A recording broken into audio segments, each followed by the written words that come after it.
Every sheet of Navigator Company has a lengthy story to tell.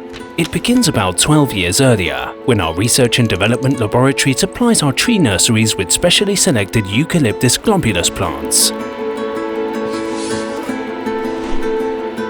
Eucalyptus globulus allows us to use up to 46% less wood to manufacture the same amount of paper than other tree species.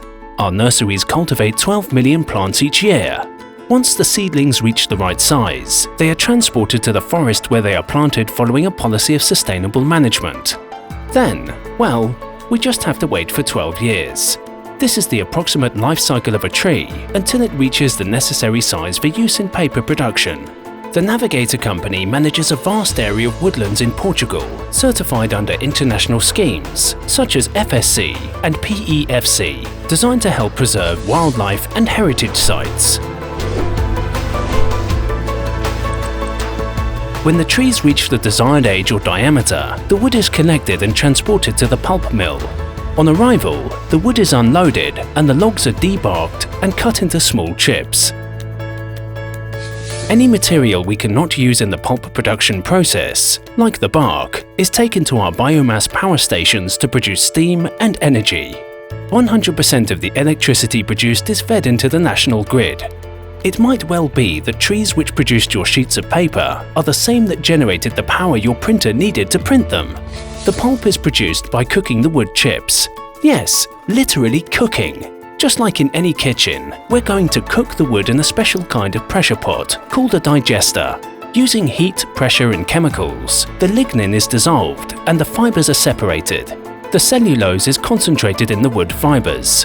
Lignin is an organic compound with a high calorific value and is reclaimed to produce steam and power when burnt in the recovery boiler. The result is an untreated brownish pulp which must be bleached to turn white. The bleaching process is designed to rid the pulp of its residual lignin and other components surrounding the cellulose fibers. In a series of stages, the pulp turns whiter with each successive stage. The white pulp is then pumped directly as slurry through pipelines to the paper mill. Here, it will be refined, have mineral fillers and other additives added to it in order to increase the paper's physical and optical properties, as well as printing quality. Once refined, the pulp is ready to enter the paper machine. A paper machine is in reality a giant dryer.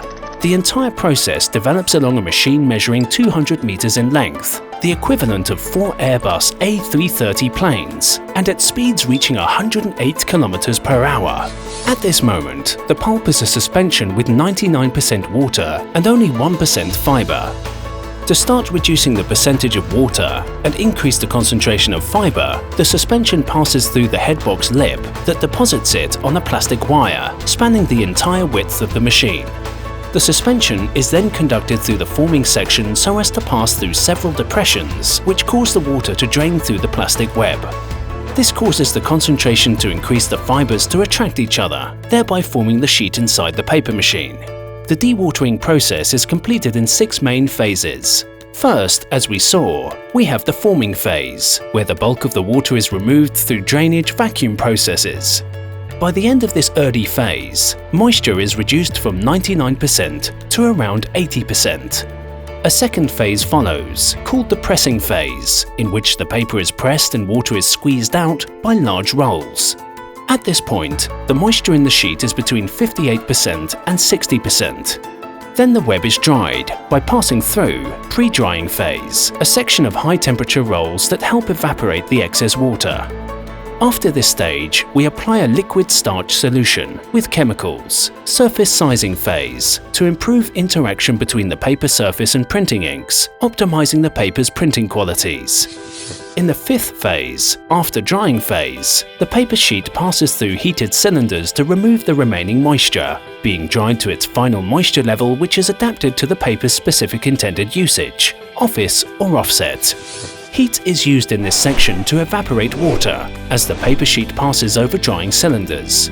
This completes the final stage of the dewatering process. Once dried, the continuous sheet of paper is finally pressed, on both sides, at the calendar section to provide the paper with a symmetric and desired level of smoothness.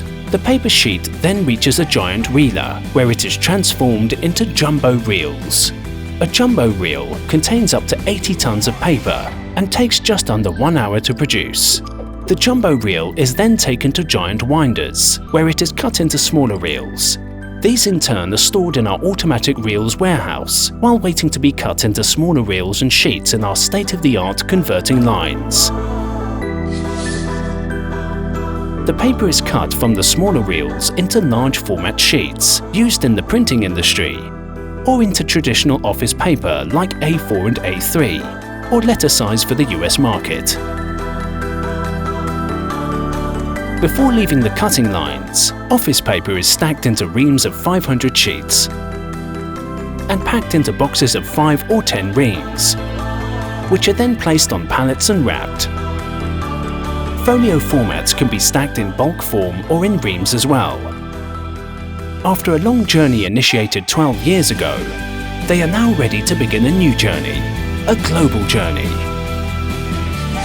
By land, sea and air, they are exported to consumers in more than 120 countries across 5 continents. Their final destination?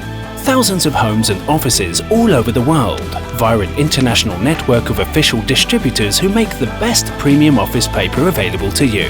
And your own stories.